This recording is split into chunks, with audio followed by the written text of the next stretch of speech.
Sebulan lebih berlalu sejak peristiwa tewasnya Brigadir Yosua atau Brigadir J, tapi masih banyak kepingan cerita yang tertinggal dan belum terungkap.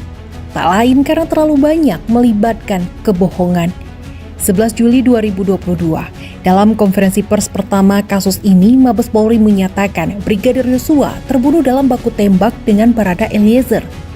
Dalam dugaan Polri, Barada Eliezer melindungi Putri Chandrawati selaku istri Irjen Ferdy Sambo dari pelecehan seksual yang dilakukan Brigadir Yosua.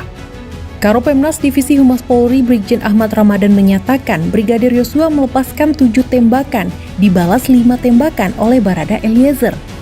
Namun, ada sekian banyak kejanggalan dari kelanjutan kasus ini. Dari hasil pemeriksaan Komnas HAM, beberapa kejanggalan dari cerita kronologis awal diakui oleh Ferdy Sambo sebagai skenario yang ia rancang sendiri. Saudara FS ini dia pada pokoknya mengakui 2 hal. Pertama, dia mengakui bahwa dialah otak pembunuhan atau penembakan saudara Joshua. Yang kedua, dia mengakui dialah otak yang merancang obstruction of justice, ya, dengan misalnya mengubah TKP, menghilangkan beberapa barang bukti seperti decoder CCTV, alat-alat komunikasi dan lain-lain, termasuk juga mengkondisikan supaya orang-orang yang menjadi saksi kunci itu memberikan keterangan sebagaimana skenario yang dia mau buat. Itu diakuinya sebagai rancangan dia, dan setelah itu semua dia siapkan alat pendukungnya. 9 Agustus 2022, Kapolri akhirnya mengumumkan tidak ditemukan fakta peristiwa tembak-menembak. Irjen Pol Ferdy Sambo ditetapkan sebagai tersangka menyusul penetapan 3 tersangka lain. Sambo disebut menjadi dalang yang memerintahkan Barada Eliezer untuk menembak Brigadir Yosua. Terbaru, tim Sus Polri juga menetapkan Putri Chandrawati sebagai tersangka dalam kasus pembunuhan berencana ini. Komnas HAM ikut meyakini bahwa penembakan terhadap Brigadir Yosua dilakukan bukan oleh Barada E seorang. Ya, kami meyakini bahwa memang tidak mungkin itu dilakukan oleh seorang Richard sendirian, karena misalnya arah peluru datangnya dari tempat yang berbeda, ya. Artinya tidak mungkin orang yang sama berbolak-balik dari satu tempat ke tempat lain untuk melakukan tembakan. Yang kedua juga indikasi bahwa pelurunya jenisnya juga berbeda. Satu, posisi tubuh Joshua dengan di posisi tubuh yang lain itu ada ukuran yang berbeda satu dengan lainnya. Jadi sangat mungkin memang terjadi bahwa itu dilakukan oleh lebih dari satu orang.